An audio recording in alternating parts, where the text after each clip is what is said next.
Hi, everybody. It's Steve Hodgson from Modern Asset Management.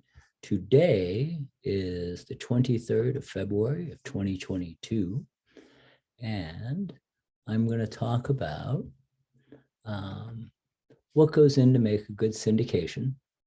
And so I'm going to run through some slides, and what I'm really hoping this happens after that is we have some discussion and sharing of maybe a good and bad kind of structure. And I'm contemplating putting together either a syndication or taking a couple of partners in a project that we're working on. And I just thought I'd air out what I know, and hopefully it helps us all look at what the next level we could be at, if that's where we're looking to go. So um, as always with anything I do, it's always educational content. It's always just a discussion. I am never selling anything.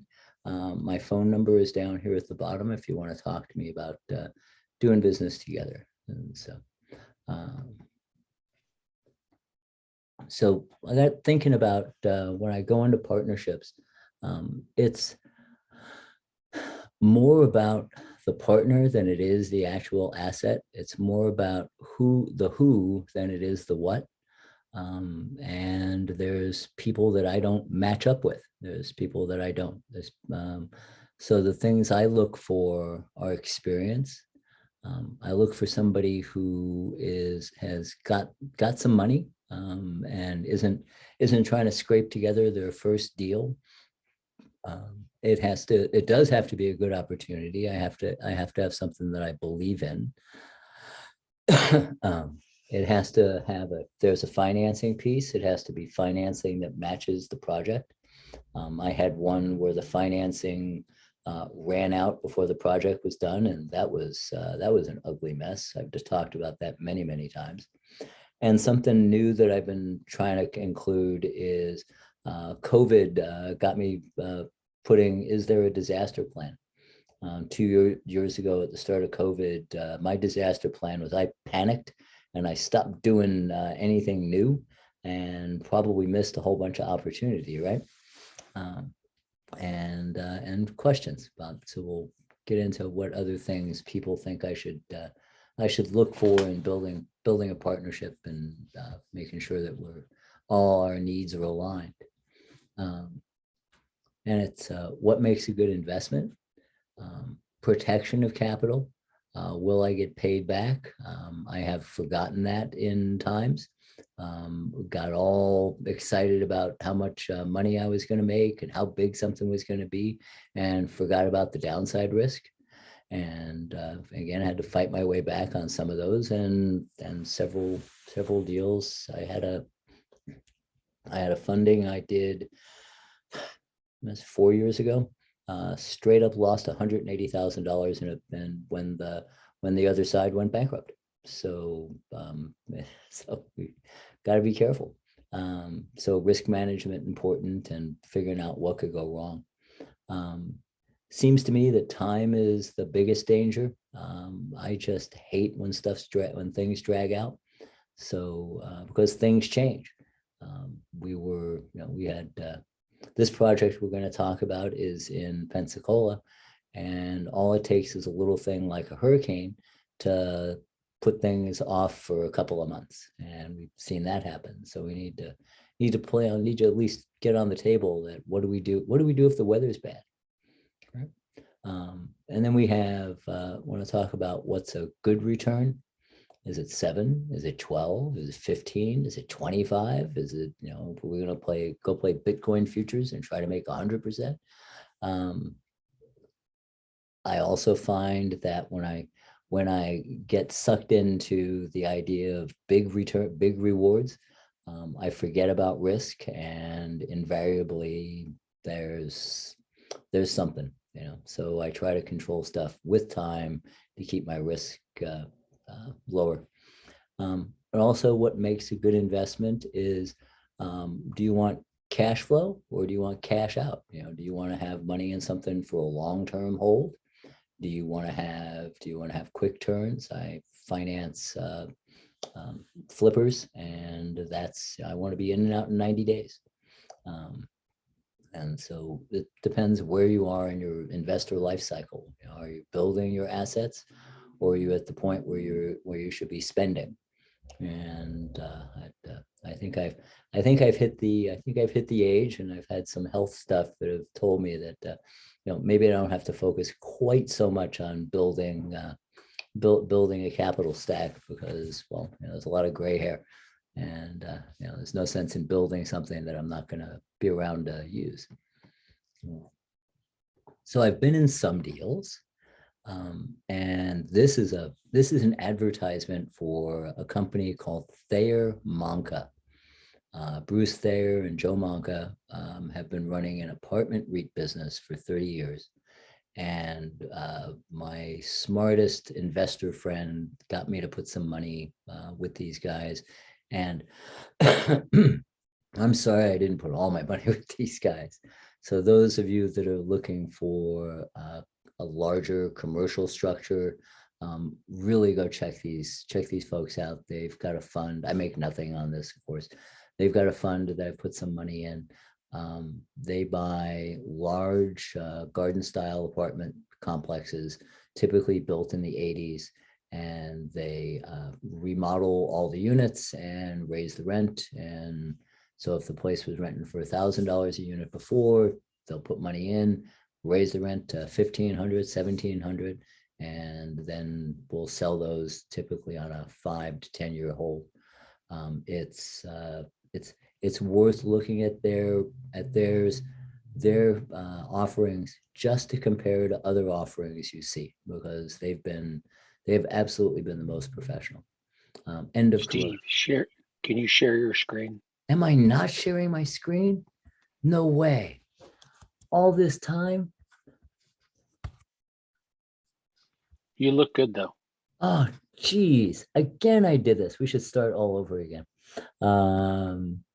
Play from the top. Escape.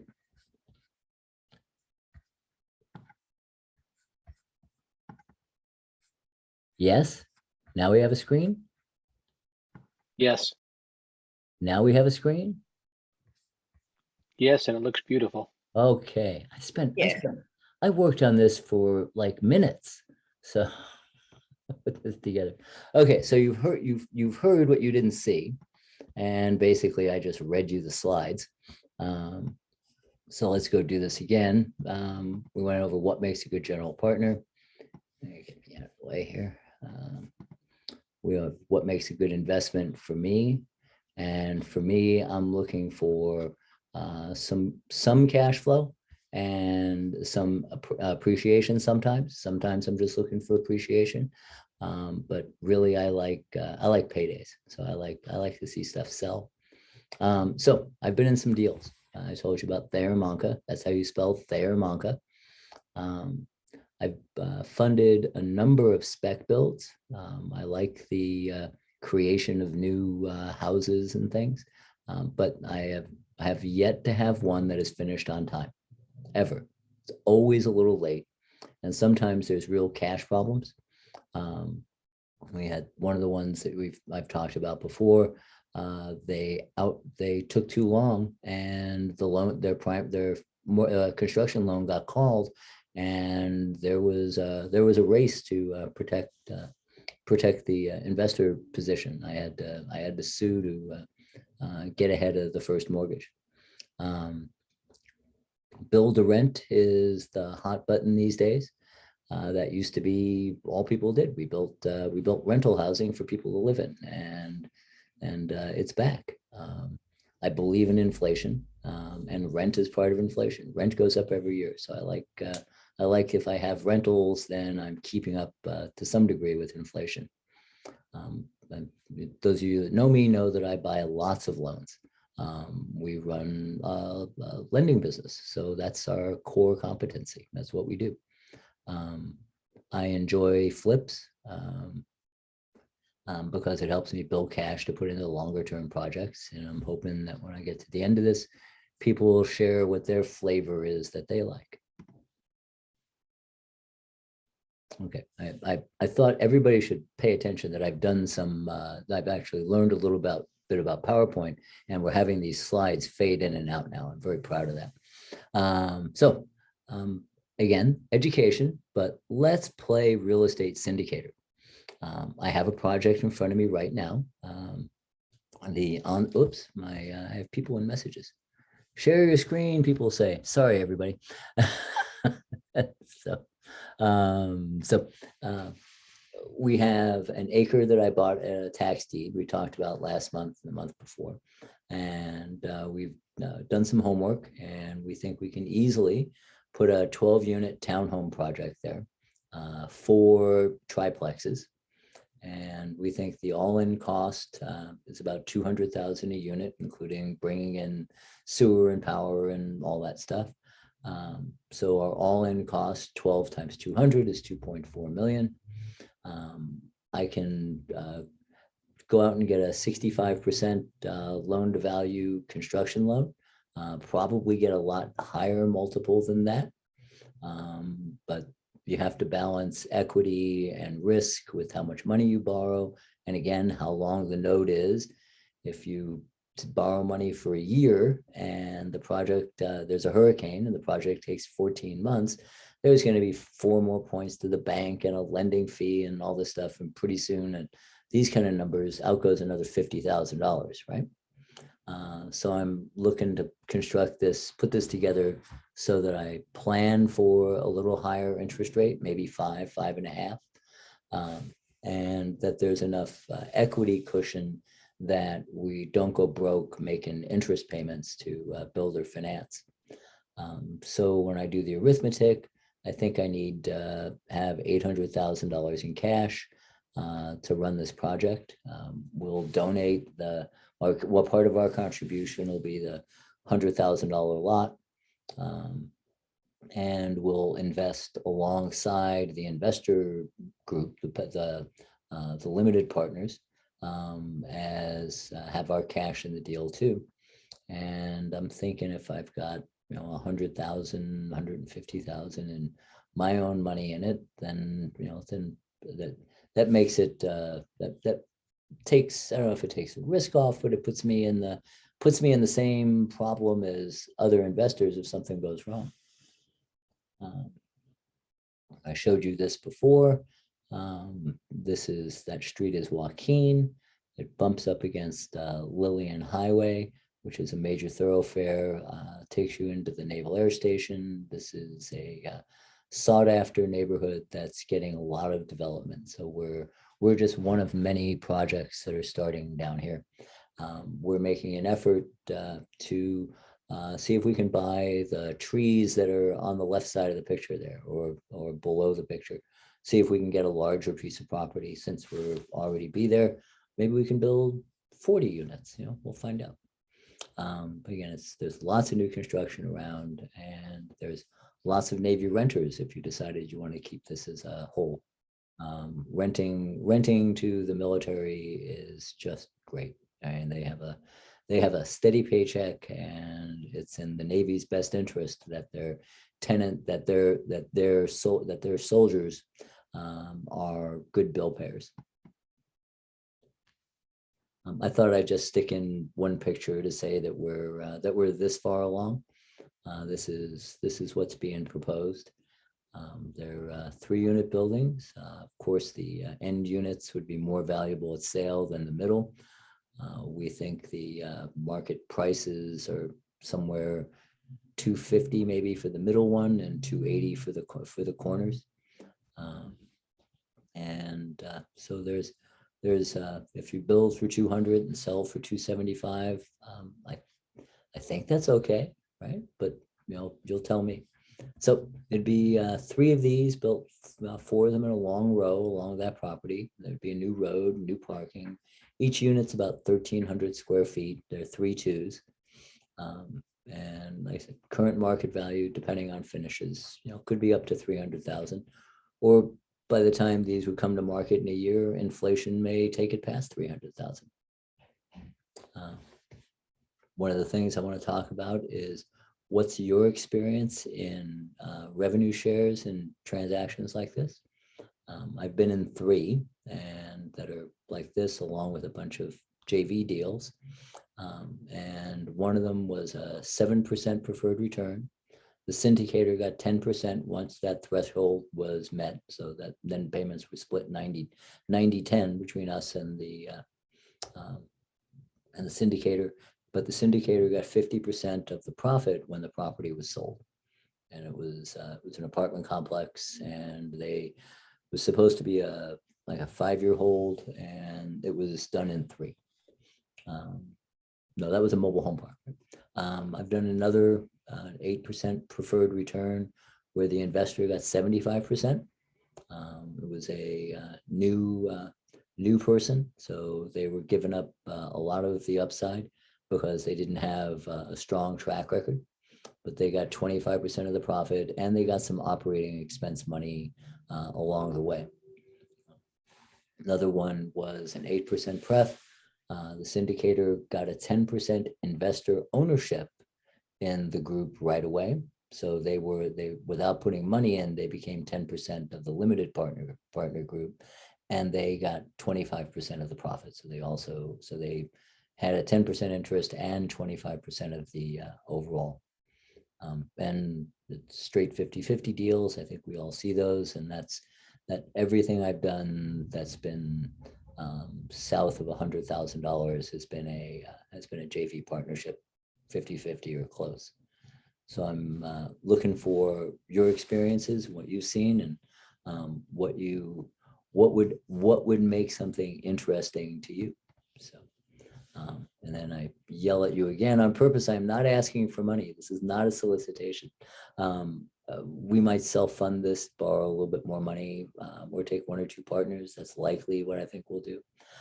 I hear pitches all the time. I'm on so many email lists, and everybody is promising, 25%, this, that, all these, and it's just, it irks me. This is the whole basis on why I do these YouTube videos.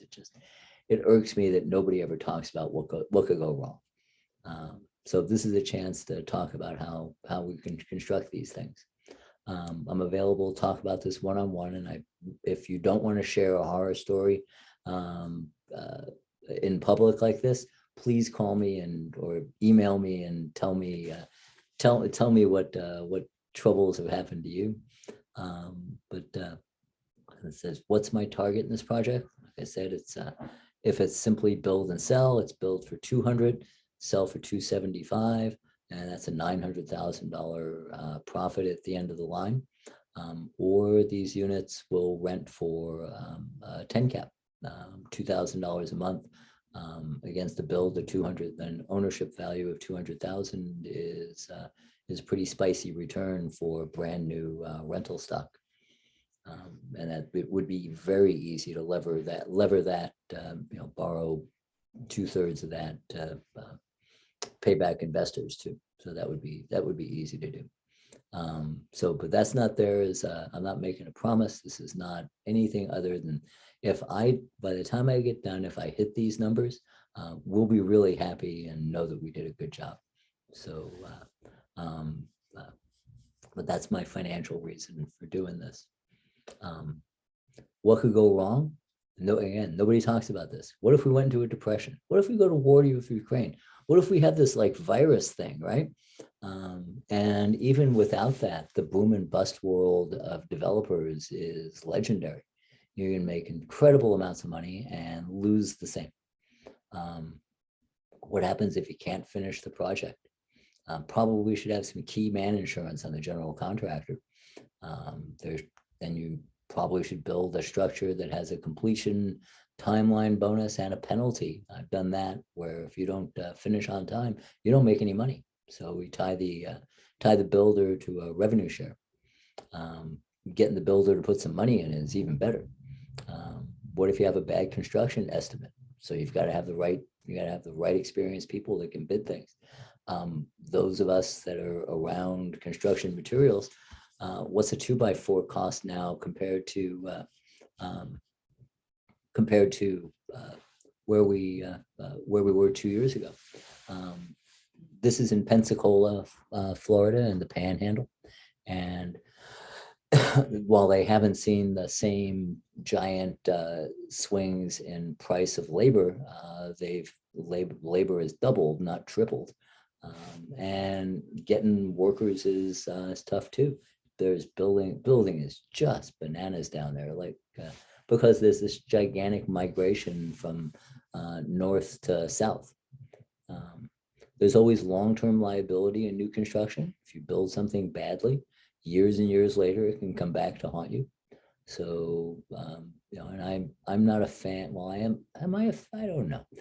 So you put all this stuff in an LLC, you build it, you sell it, and then you close the LLC, and then people don't have any recourse to come back to the builder. And, I don't know, I'm that just feels bad saying, right?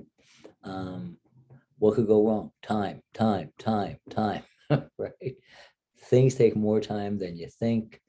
And we're getting better at budgeting how long things really take. And just like you add a little cost overrun for materials, you got to add some time overrun and be okay with it. If you think something's a year, budget it for a year and a half to make sure that everybody's happy that you beat the deadline. And what do you do for people who get in and decide they don't like it and want to get out? We have to be clear about how you exit from things. All the ones that I've been in, not all, the ones that I've been in, it's been entirely at the syndicator's whim whether people can get in and out. So that's something that I was thinking about too. This list of what could go wrong can go on and on. But I wanted to make sure that as is my theme, we should probably talk more about this than we talk about the opportunity. And that's my slide deck in 24 minutes. So that gives us 37 to talk about it. Say hi, say what's up. So unmute, jump in. We'll all go home early.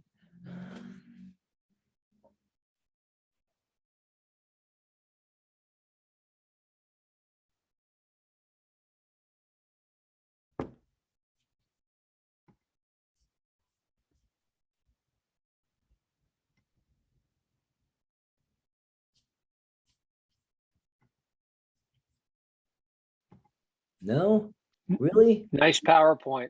Oh, thanks. I love my new PowerPoint. They've updated these new ones. I thought that was cool. I was like, I'm gonna be You bold. definitely are getting much smoother. So, yeah, it's only what have we been doing these 3 years? Anyway, what else did I do today? Hey, I just put in a bid on a piece of property in Alexandria. I got paid on 2 sales in Indiana. I was in 5 states in the last week. That deal's going in 5 states. For a guy that's supposed to be slowing down, that was crazy. I sold two lots in Indiana for $150,000 and spent that money like in 48 hours. So, anybody want to build a house in Tucson? I've got a couple of lots there. How much it costs? How much costs in Tucson? 75,000 for the lot. It's in a neighborhood it's in an area called Daystar, Daystar. It's a little cul-de-sac. There's 5 lots in the cul-de-sac. 2 of them have houses. I bought 2 and there's 1 more vacant. Nice neighborhood. The other houses there are 400,000-ish was the last trade a year ago. So the houses It's a single family. Yeah, it's a single family lot. It's a single family lot. Yeah, utilities at the curb. It's ready to go. It's cleared. So, How big and what's the acreage? it's not very big. Those two lots are fairly small. Bigger, 9,000, 8,000 feet, something like that. So they're not super big. No, no, 7,000 feet. There it is let's see if I can remember this right. 304 North Trayton, Treigghton,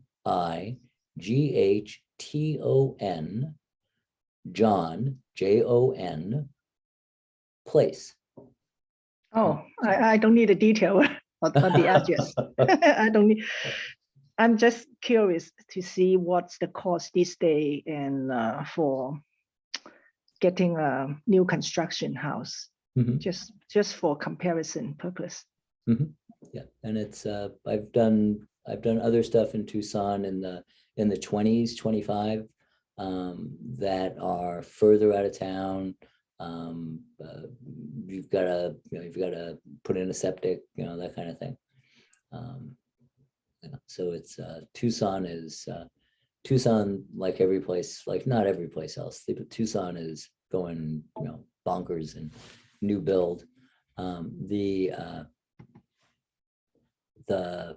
was looking at census data. There's new census estimates released on new home permits, and I was looking at Pensacola, and Pensacola in 2021 is estimated to have issued 2,500 new single-family home permits.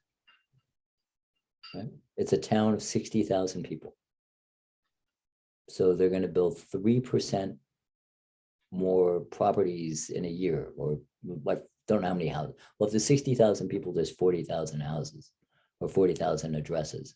So they're going to add 6-8% more stock. So in the comparison, Ladacia is 240 in Alexandria and area. Oh, I missed the early and your PowerPoint presentation. How many bedroom and bathroom those units? They are three bed, 2-story, 3-bed, 2-bath, 1,300 square feet approximately. We still haven't put down the final configuration. We're probably going to have a couple smaller and a couple larger. It's a 1-acre parcel that we bought at a tax deed auction last year. It's at the end of a fairly new constructed street with single-family houses, 20 single-family houses on it. Jasmine, I put these up on YouTube, and it'll be up on YouTube tomorrow if you want to catch up and watch the beginning of it. Okay, that'd be good. Fine. You'll look for my name on YouTube. Steve. So is there any garage? That's still discussed. I've been thinking that we would put carports opposite the homes, but that's still for debate. There's I can also make a case for. So you estimate the cost is about 200,000 per unit? Yeah, so about $140 a foot, and we built in a little bit of margin there for margin of error. And there's, like I said, it needs utilities. There's utility hookup fees because it's vacant. Hasn't been developed before. But the utilities, the utility main, the sewer main is in the street already, and that's the big thing. Okay, so you already own the lot, right? You already have the land, and you're going to find a developer to build it for you, a builder. Yeah, and he's on this call. Oh, okay. And so the project manager is on the call. We've done I think 11 projects together so far in Pensacola over the last several years. So, and I picked Pensacola. It seems that I like a little better yield, but I like markets that are growing. And Pensacola was growing 5 years ago when I started there, and it just continues to grow. There's I like not fighting the tide and going with it. Yeah, I think it's a good market except hurricane. Well, and I live in the land of earthquakes, so Yeah. Hurricane is opportunity though. Yeah. There's, we built a house 2 years ago that we bought the lot, and they call the lots there hurricane lots. There was a house that was damaged. The insurance company totaled it out. It was scraped. It was in a golf course community. It sat vacant for a couple of years. We came and bought it and built a new $700,000 house on it. So, and that thing was a tank. That thing is not going anywhere in the next hurricane. Yeah. So. Yeah, that can be considered, and I think might be a good market. Yeah. Mm-hmm. Yeah. There's lots of. I'm a Californian, and lots of California money has run to Florida for a great number of reasons. Good luck trying to get a building permit here. Good luck trying to get people to build it. Good luck trying to get reasonable price for materials. It's just, if I was going to start this project in California, I'd have a 5-year timeline. Just to get the permit. Yeah. Yeah. If your plans are within what the zoning is and what they normally build, you can walk in and walk out, sometimes, but the longest we've seen for a permit was 3 weeks in Florida. And it's, wow, that's real quick. Yeah. And it's because it's Pensacola. It's a town of 60,000 people, and it's small town America. There's no, it's easy to work. What do you expect the rent for those $3,200? What do I expect to rent? $2,000. $2,000. Okay. And thinking that the rents right now are in the 1,900 range. This is 1,700-1,900 range. This is new construction becoming online a year from now. So we're going to have another 5-10% increase in rental rate. So yeah, so if I was in for 200,000 and collecting $24,000 a month in a year in gross rent on one unit, that's a 12% gross return. Call it 7, 8, call it 8 net plus depreciation. You can't. I certainly couldn't do that where I am here. Yeah, sure. Not in California. Yeah, so you expect the cash on cash, the return, the internal return is 8%. Mm-hmm. Yeah. Well, and so that now we're getting into what I think and not what we haven't walked it through to really make a model. I'm telling you, I wouldn't do this project myself if I didn't think I was going to make 15%, because I can go to the upper left-hand corner of my screen over to LaDacia and make 30. Right. So, but by doing lots of little houses in a poor area, it depends what you want to do. So I'm trying to balance my real estate book. I've got a number of older rentals. I've got lots in rural land and a number of different places. And I think following the model of the Thayer-Monca folks, maybe having a long-term apartment hold is a good thing. But I'd like to be at the higher end of apartments. And that's why I'm thinking this townhome project can either be sold individually or kept as individual rentals or kept as a block of 12 rentals or just 3. And I know with my inventory, generally the people that aren't problems are the people in the most expensive properties. It's the people that are just getting by in life that it doesn't take much to knock them off the beam, and that's where all my delinquency is. Hey Steve, did you say that you've already got the entitlement on that property? We have talked to Eric has gone and talked to the county planner. Said all good to go submit the plans, and this was the tonight was the first peek at what we think we've settled on. We looked at a bunch of different designs. We tried to figure out, can we get 16 units on here?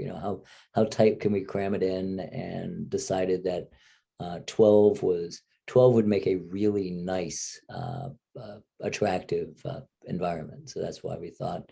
I liked the idea of three triplexes, 4 triplexes, because a triplex is an easy thing to sell as a rental investment. Yep. So So it sounds like with the city or county, if anything, it's just fine tuning at this point. From a high level perspective, they're Right. fine with the project. They're absolutely fine. They're welcoming. They are welcoming. They know they need housing. This would support the avatar for my tenant here is a Navy couple. Maybe give me a couple of kids. That he's going to do. The Navy guy is going to do a 3-year tour here or 2-year tour here. And there's if you keep it nice, then they'll always fill it because their buddy's going to come and take it when they leave.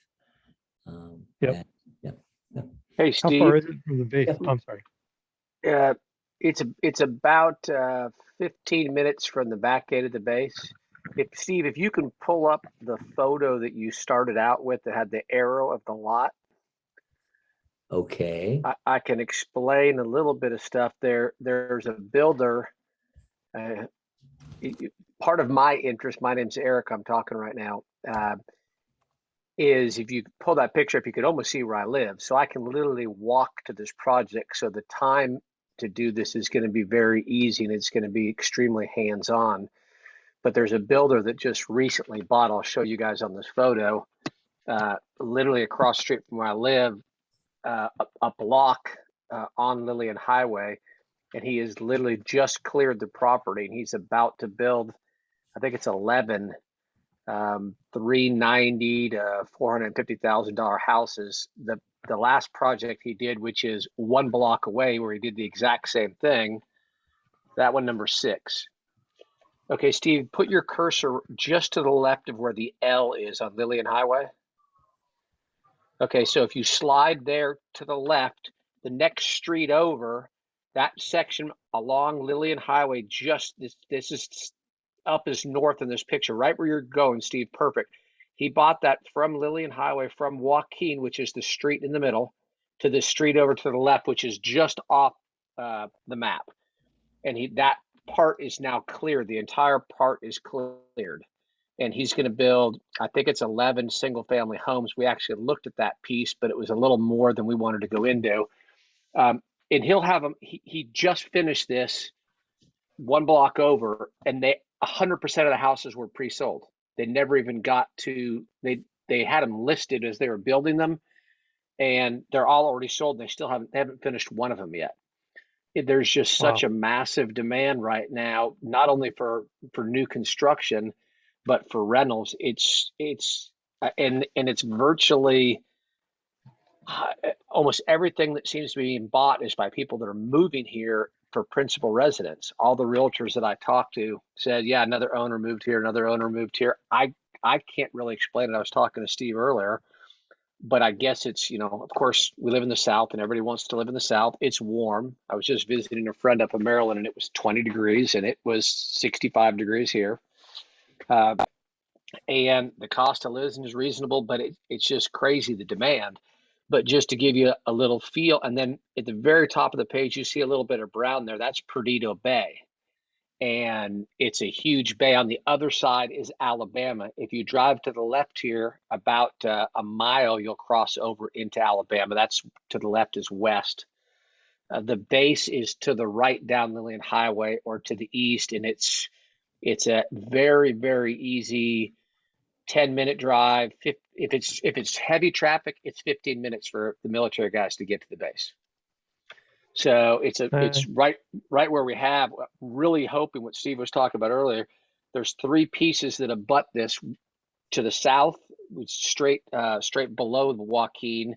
Then on the corner and then immediately to the left, and actually to the left and above it, there's actually 4 lots, and we're communicating or attempting to communicate with those owners.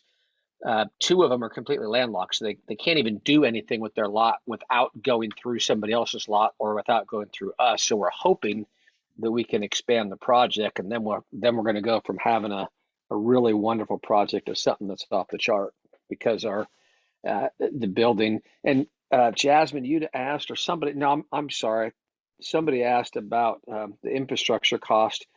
Just to the right of Joaquin, which is again the road running north and south down the middle, in front of all those people with the single family houses, there's a low pressure sewer main.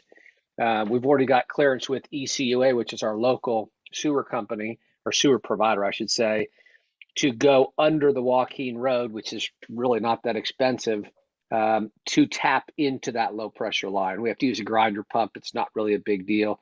And then the low pressure line ties into the high pressure line that's run on Lillian Highway. So the sewer part is really nice, because a lot of the stuff in this area is still septic, but we won't have to deal with septic, which makes our life a little easier.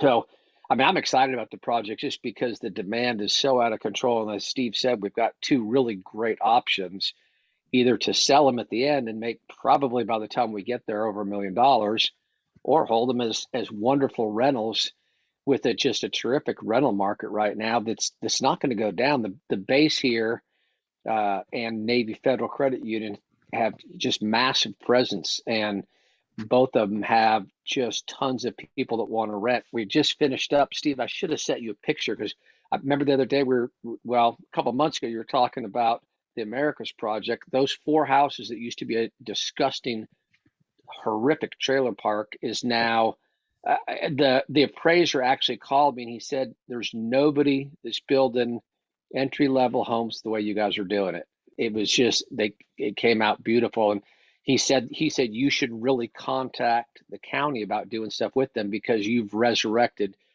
a terrible area, or a terrible spot. The area itself is okay, but what was there, and it looks beautiful. Dang, I wish I had a picture. I'd send it to you now. But it just a wonderful spot, a great project that's coming. I didn't mean to ramble on so long, but I'm excited about it. But when we talk about experience, that's one of the things that I would show is, say, look at the transition of the Americas, which is the street name. We call this one Joaquin. That one was Americas, and it was 4 1960s mobile homes that were just, it was that kind of stuff. And they hauled them all away and built 4 nice, tidy, 1,200 square foot entry level homes, and they're just great. Right? And they sold for in the 2s, right? Yeah, correct. Yeah. So they sold in the 2s, with a nice little margin in each one, and it was a warm up for us to go up to the next step. We were building it. I didn't build anything, but I've financed land for purchases, 3 lots in Rarity Island, and then that 1 in Gulf Breeze. And so this is the next step up. We think we've got it. We think we got some stuff happening now. So and we've got wind in our sails with the way the real estate economy is, even with adding another point or 2 to interest rates. This is easy. And again, Hey, yeah. Hey, I think you said Eric is the project manager. Yes. Yeah. Okay. So I don't know if this question is for you or for Eric, but is there an actual builder lined up, or is that going to be a challenge? Unmute myself. I'm going to be building it. So we're the project manager and the builder. So in the last, like Steve said, I got to look at the count, Steve, but we should have that handy, but it's 11 plus, and we've done a little bit of everything. And I think we broke even on 1. Every other one's been a winner. And part of that is, I think we know what we're doing, but we also care. So when you combine those two, and then we've got, it's very interesting because my daughter called me today and she's doing some project in her master's, and she asked me specifically about the military. I'm not going to get into that, but the other question was about construction. And she said, we're discussing this in the class. How do we make it better? And I said, Olivia, we're really fortunate here in Pensacola. I hear Steve talk about thank you, Steve. I tried to send this to you quickly. We're really fortunate what we have in Pensacola. We have a building department that is positive and proactive, that I have literally walked in to the building department with a set of plans and all my applications and walked out less than 2 hours later with a building permit. Now, that doesn't happen every time, but that has happened twice. Oh, and Normally Steve said 3 weeks. I've never waited more than a week. I take that back. When we did the SIPS house, which is the one just immediately to the left of what Steve just showed you, it was a SIPS panel house, which was an experiment that worked out okay. It was more an education, but that one took 2 weeks. But besides that, I've never waited more than a week.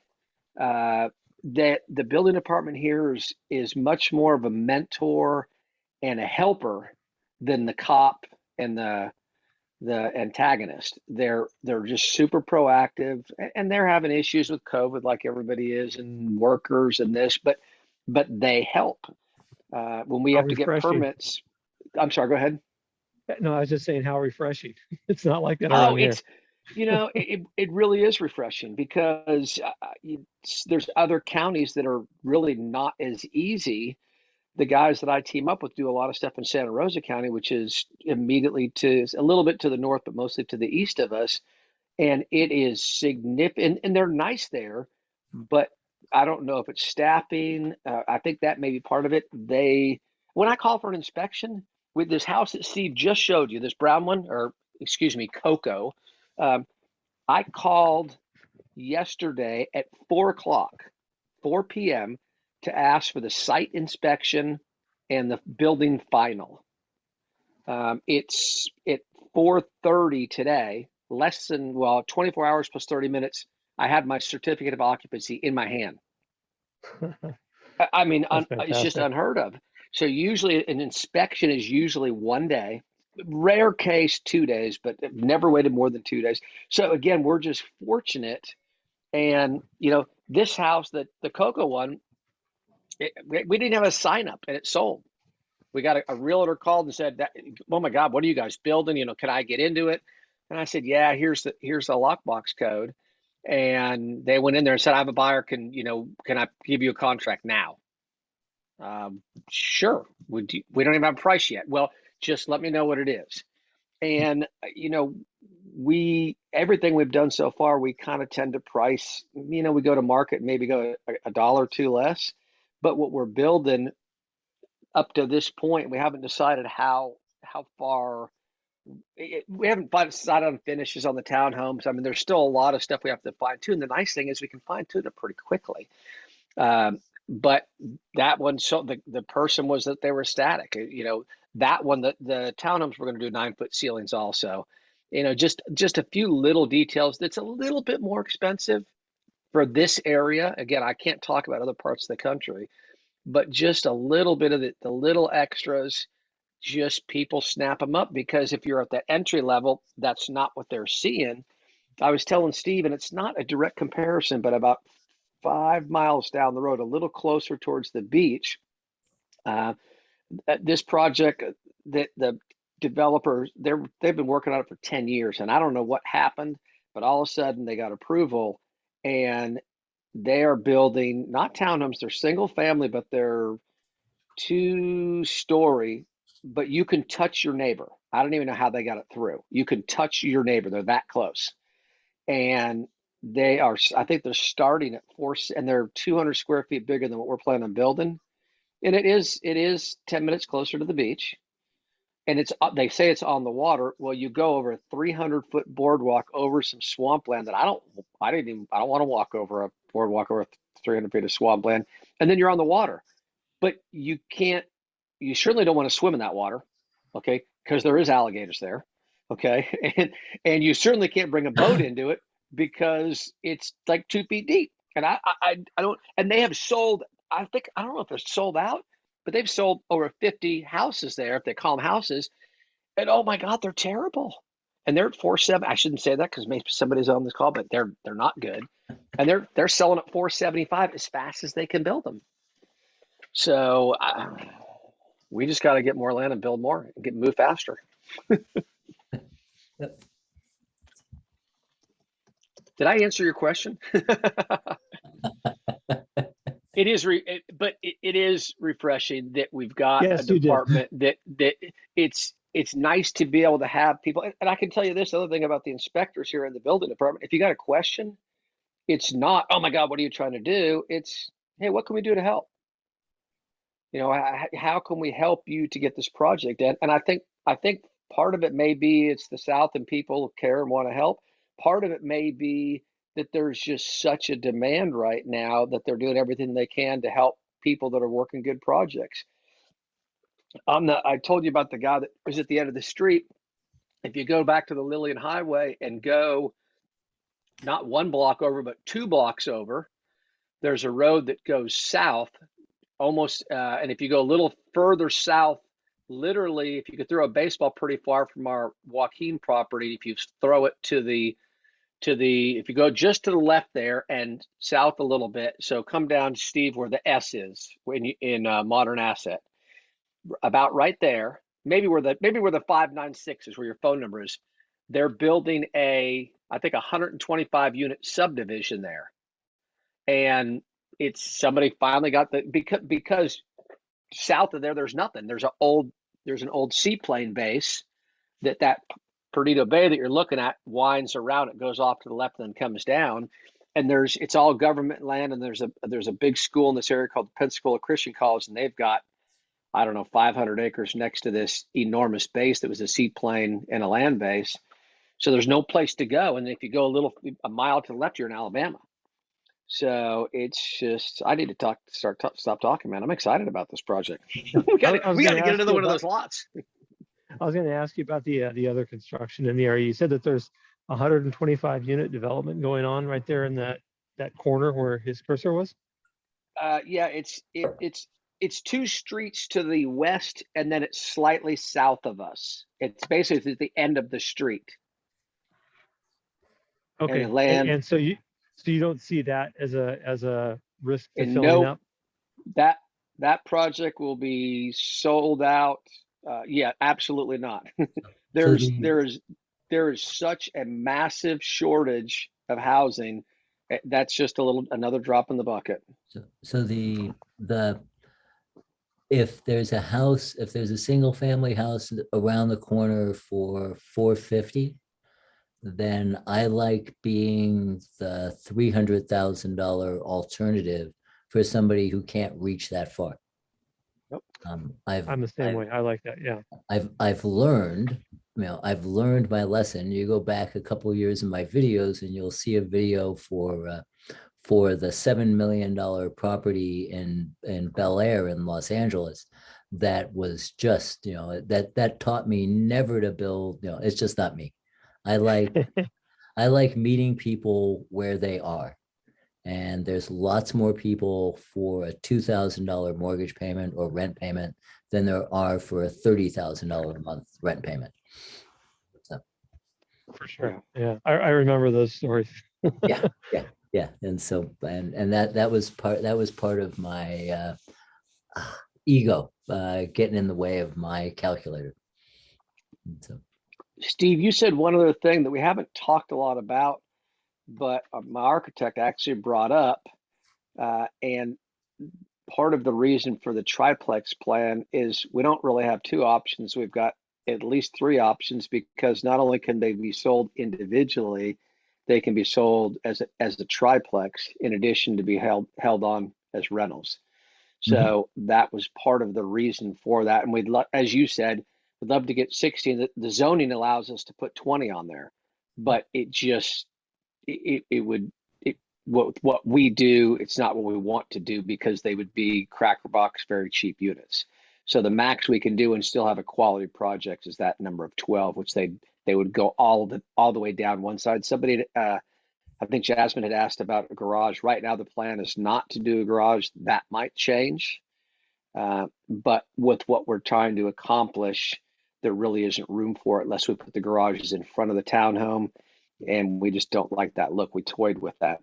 And I don't think the garage would get us enough extra money to warrant what we try to do.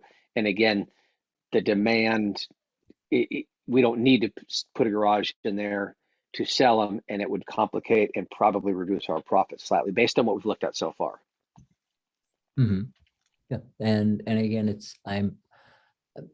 well, if we could, we've had an episode where we've talked with Ladacia, and we'll talk with Ladacia again. I'm about affordable housing. And that's that at this stage in my career, what I'm looking for is to help people live a good life, not cater to rich people. I opened up, what did I open up? I opened up Google Earth, so we can take a look at the area a little bit more. Since we dove into this as a project. Perfect. Okay. Okay, move your hand. I was a little off of what I said. Move your hand all the way, okay, slightly back to the right. See that little corner down there? You can see the air base. If you go straight down. Yeah, so here's the That's the airbase. old C-Pain place. Okay, go to that corner right in front of you there. And I run that street regularly. Okay, go to that corner and go just to the right. See that open area? Mhm.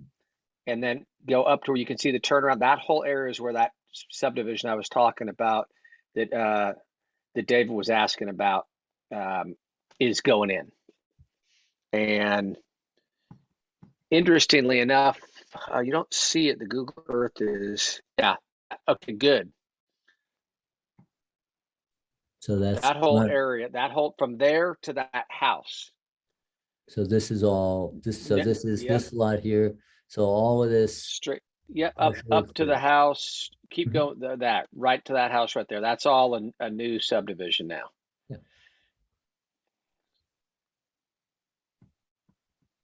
So I wanted to come out. You were talking about. I want to just talk about this. Just take a look at the geography from where you are. Yep. Right. Perfect. So Perdido Bay.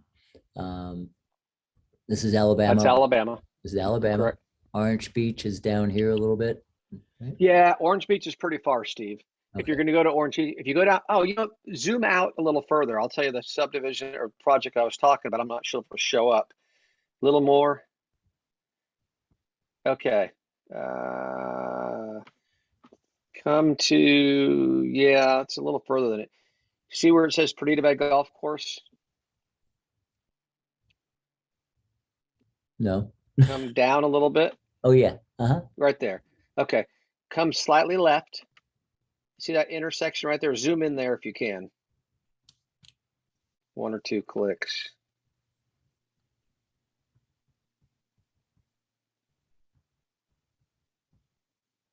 Okay. Oh, perfect. Okay. See Publix supermarket, come down to Publix. Mhm. There. Okay, go just above Publix is where I was talking about. They're building, and I don't see it on this map. About right where they say where the A in Inner see Inner Heights? Yeah. Right about right there. They're building, I don't know. I need to drive by and see how many units there are, but the boardwalk goes across that swampy land there above Inner Heights. And that little inlet is where I'm talking about. They're calling that on the water. It looks really wonderful. It's not. Yeah. Don't go there. Yeah. Don't swim in that. Yeah. That's not. Yes. So just I'll pull out a little And they're bit. 475,000, and they are you can know what your neighbor's cooking, and you can know what they're wearing, and you can hear them snore. So we did 5 projects out here on Innerarity. Correct. Yeah. And so there was a lot on this side that I passed on that I probably should have taken, but we did some infill stuff right in here, right? No, it's go further left, Steve. To the left. Out here it says Inner Townhomes. Yeah, out there on the island, right there. This is where we were out in the island. So yeah, so we did 5 projects out here several years ago. Probably should have just stayed there and just kept doing it. We were building Well- building a lovely 1,800 square foot house, 3-bed house that was just. So- Let me give you some perspective. That house, the second one that we did there, I call him Bobby. He was a retired government attorney. We built his house, and of course, at the end, where it was always too nice, he bought it, and he had a few special things done. Well, he sold the house about a year after he bought it from us for what was it, Steve? $275, I think. Yeah. Okay, that house just resold, and that was 4 years ago. We did that one. Mhm. And it just resold for $444,000. Yeah. So Yep. 4 years. So And- that's not a double, but that's a pretty large increase. But from where I sit, that $440,000 for that house is just a steal. It is, I love that model. Yeah. And we can build that. We should go look for places to build that house. What did you do? You kicked the ceiling up to 11 feet or 10 feet in the Yeah, common? and that's a cool plan. Yeah, that was a nice house. So, anyway, why am I excited? Well, I'm excited because Eric's excited, and Eric and I go back a long ways. But I'm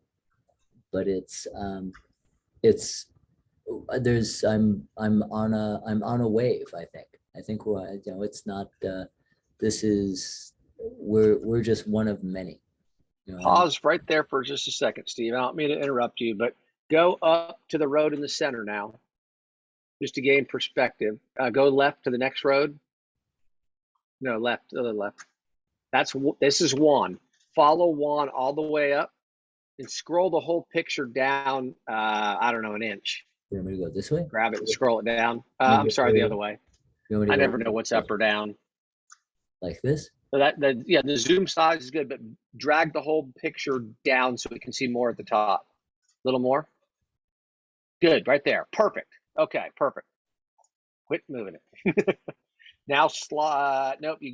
Okay, so the Joaquin project is down here by where the Google Earth is, a little bit further down. Mhm. Okay. Now, if you move your hand over to see Juan Road, okay, right across the street from that, by the way, is where I live.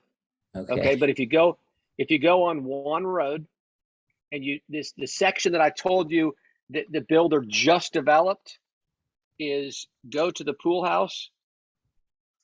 By the way, when you come out to stay, see that little building to the left of the pool house right there? That's where you're going to stay. That's the Lolly Cottage, by the way. Okay.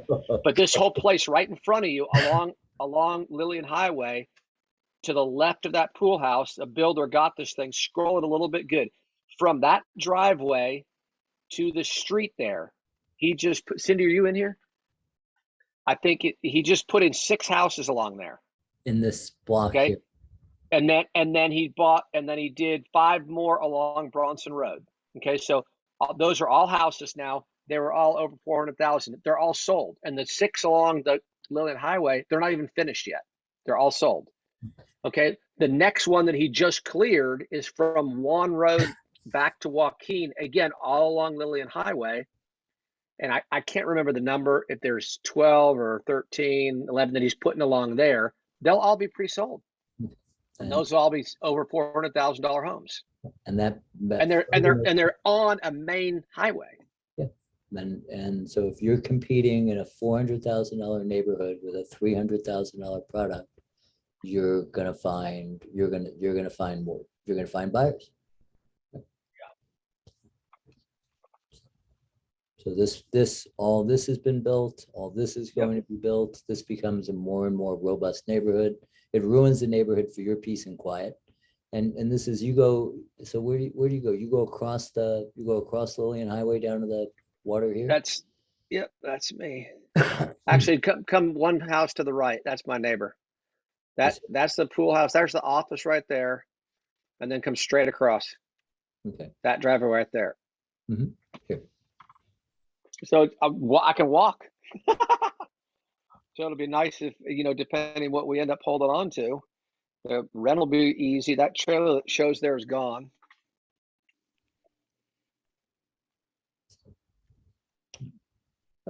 Also, that's lovely. All right. Well, that was. Okay, so go. I didn't know we were going to your neighborhood. Yeah, zoom out a little bit and go back to Joaquin for just one more moment. Like that? Yeah. Okay, so a little further to the south is where the lot is. I had another quick question. Do you guys have any experience? I haven't done new builds before. So we talked a little bit about the, the warranty essentially on the houses. And we talked about, dissolving the LLC and so on, but how typically is that handled? Is it an insurance policy, a builder's insurance policy that covers that? Or? There's two things that we do with that. We either give a builder's bond, which is in essence, we go to an insurance or a bonding company and pay, we're doing one now, I think it's $450. And it's the same thing as if you do a normal home, a used home, if you will, and do a home warranty.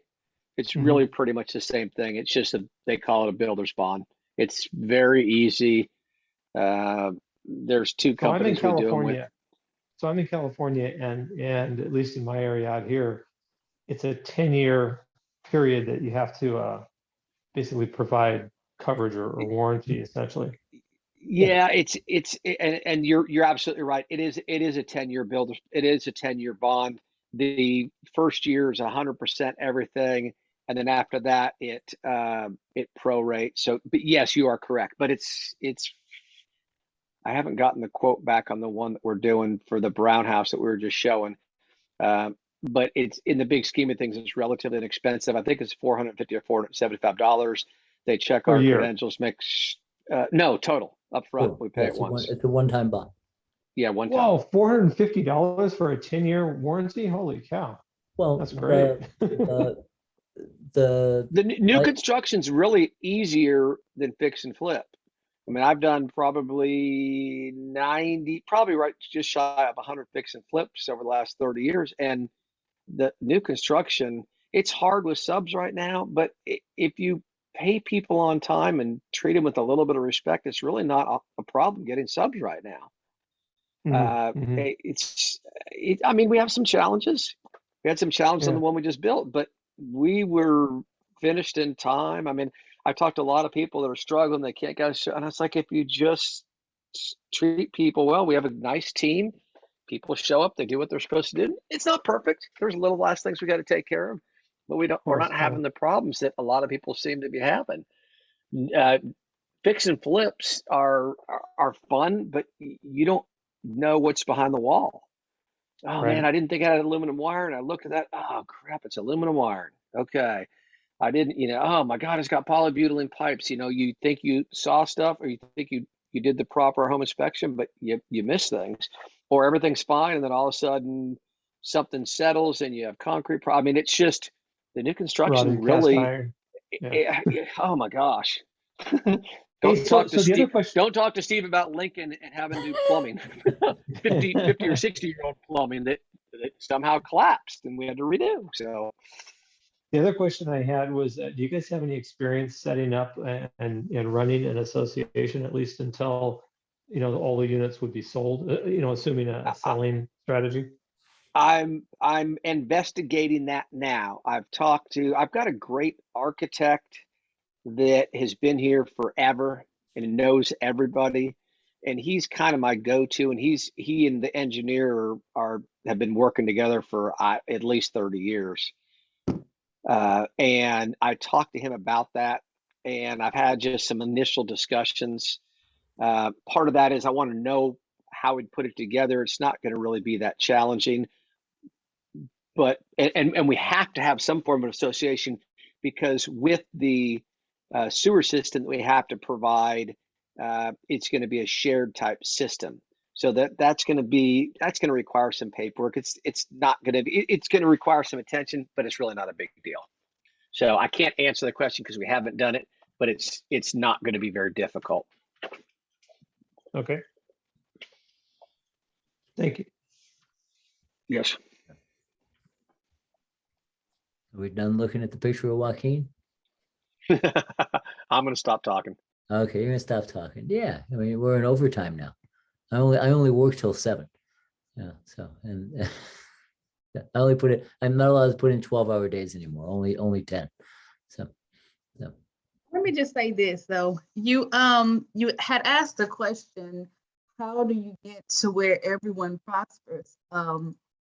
And just, and you said that the investor sometimes get a little greedy and they don't want to take the risk, but you are taking a major risk. Eric said something that I think plays an important role in the whole ordeal. And he said he cares. He said he cares. So he has a lot of passion with this project. He's talking a lot, but it's good, because he's not going to be one of them that will just walk away. mhm. And I think that it's really important. You have to care about this. And even, I think that it would be good to have the builder, contractor, whatever, GC put in some money. You said that earlier about, would that be one of the things that you could do to lessen the risk? Yeah. So Have them put in some money too. yeah. So I think that's so come and so not only be the builder, come and buy in as one of the limited partners, be on the winning, be on that side too, and especially if you're skewing the split of the money more toward the investor, then I want to be the investor. So I want to be the syndicator. I want to make a little bit on the syndicator. I want to make a little bit more as the investor, because like I said, I put the money the minute this, we need $1 million, say we need $1 million in cash. The minute that you get the $1 million in cash, everything's good until I go borrow $2 million from a building loan company that they're now in first position. They're going to get paid. They're going to get all their interest, all their fees. They're going to own the project, and we buy dead projects. I look for other people's troubles, right? I look for other people's troubles because that's where opportunity is. And there's people that, just so, I had to sue my way out of one project that, there were 10 investors put up $1.5 million on a project, and none of them knew what to do. The rest of them, none of them knew what to do when the project went sideways. I just happened to have spent 20 years suing people as a bill collector. So I knew what to do, so that was the, otherwise they were just going to lose their money. So Builder Finance, which is our lender of choice, they're going to put up money, and until the project is built enough that it's it's not underwater anymore, that it's we're sitting at nothing. So we could be, if we do everything really in a hurry, it's a year, but it could be a year and a half before you're done, fully sold or rented. And that's lots of stuff can happen. COVID can happen, right? So it's timing. Timing is what sinks the big shops. They go out and, the DR Hortons and KB Homes, they go out and borrow literally billions of dollars, and they have to build or their stock price goes down. And so they get stretched too far. I don't want to do that. I just want some retirement rental income, so that's all. And I want something left over to give the kids, so. What's the build time in Pensacola this day for this new build? From when we break ground, Jasmine, we'd be looking at just over a year to get them built. Part of it depends on how we end up deciding to build them and the loan we get with builder finance. The overall load, like Steve said earlier, would be 2.4, but we probably won't have to get that much because we'll start them in phases. So if we start them in phases, we'll be selling out or financing out, putting on a rental type. LaDacia, let's see your pooch. Ah, puppy. Okay, sorry. I'm a dog person. I didn't used to be, but now I am. So we 12 to 16 months if we start and we go in the phases that we're planning on right now, Jasmine. I see. So it's going to be in a public water and public sewer, right? At that site. Yes. That's correct. That's correct. Yeah. So in one of the things that I was that I put up in one of the slides was some of us have been in other types of transactions, and I'd like to know what works for you. You know, so it's I've done things where I get regular interest payments, where I get distributions. I like quarterly checks. I think that's cool. I like having a couple of $1,000 be ACH'd into my bank account with a little report that says here's your share of here's your share of the rent this month. So that's something to consider. If you're going to do this project and then we'd promise investors money along the way, is that something that we should look at? I've got a friend who's done a lot of private REITs, and he's older, so he's not a big fan of development now. He said there's a chance I might not live to see the project done. He's in his 80s.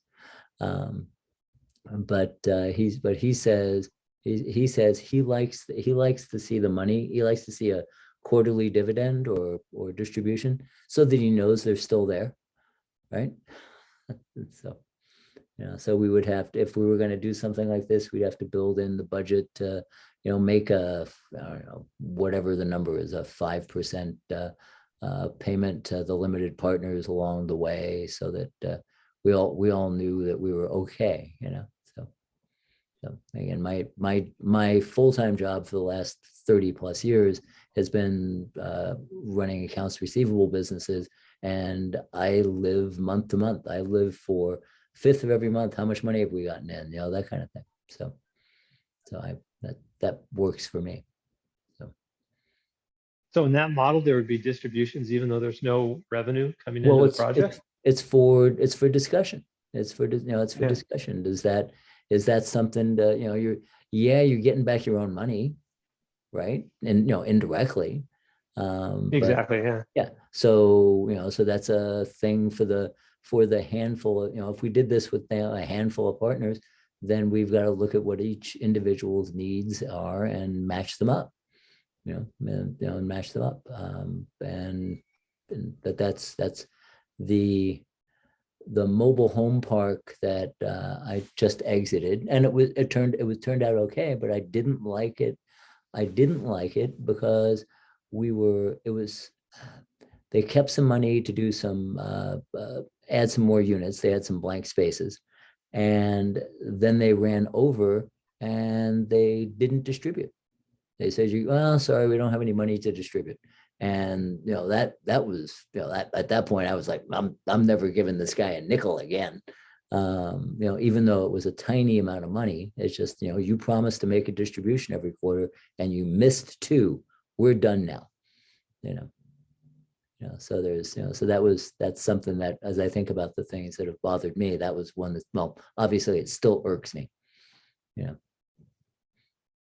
So I can tell.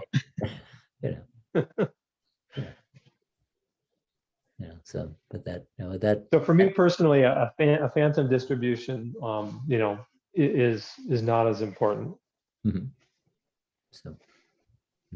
So I think, so I think it's the staying on time probably, are we gonna hit the deadline? When do we start to generate cash flow? What's the point where we're cash flow positive?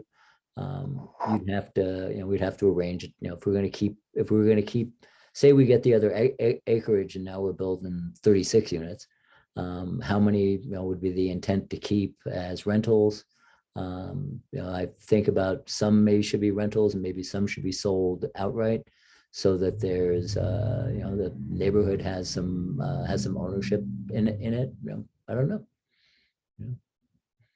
So we're, All good points.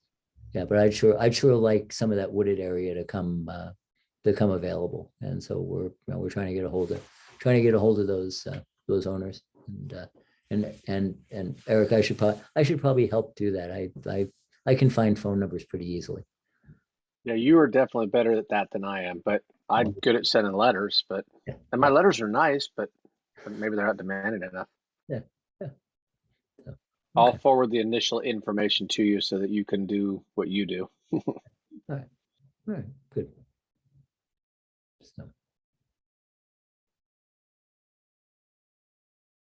There's a lull. Are we done? I have to drop off now. Thanks so much. All right. Great information tonight. All right, we'll talk soon. Take care. All right. Yeah, David. And Bye. and again, LaDacia, congratulations. You got a buyer today, right? You go, girl. It's me, Eric. Yeah. Oh, that's good. Still good. You go, girl. Thank you. So that one's, it's 27,000 and 25 and 5 to put it back together. And you wanna make some money and sell it, or or is it, what do you know yet? What do you think? I'm not sure. I Yeah. want to see what it's gonna, the outcome of it Mhm. first. Okay. But it's not a Daspit. It's not R Brown. So Yeah, so it should be, shouldn't be hard. No, it's not going to be months and months, so. no, Lord, no. No, and just having smaller square footage makes it easier. And it's he's selling it as a 2-bedroom, but it's a 3. Is it? It's a 3-bedroom. Okay. All right, good. So, all right. So you can always figure out how to finance me out, right? Quickly. I'm Yeah. trying. We're gonna get I'm good at ready. that. We're gonna get good at that. Yeah, so, Yes. all right. Okay, cool. So we may have a note to sell here. Okay. So- I'm excited about Okay. All right. Okay. Well, I'm gonna get going. You folks on the east side of the country, it's bedtime. All right. All right. Okay. that. Thank you. All right. Thanks all. Thank you, everybody. Okay. Good Thank you. information. All right. Thanks. All right. Good to Thank see you you. again, John. Okay. Thanks for the questions, Jasmine. All right, bye. Okay. Bye, everybody. Yeah. Good night. Good night. Good night.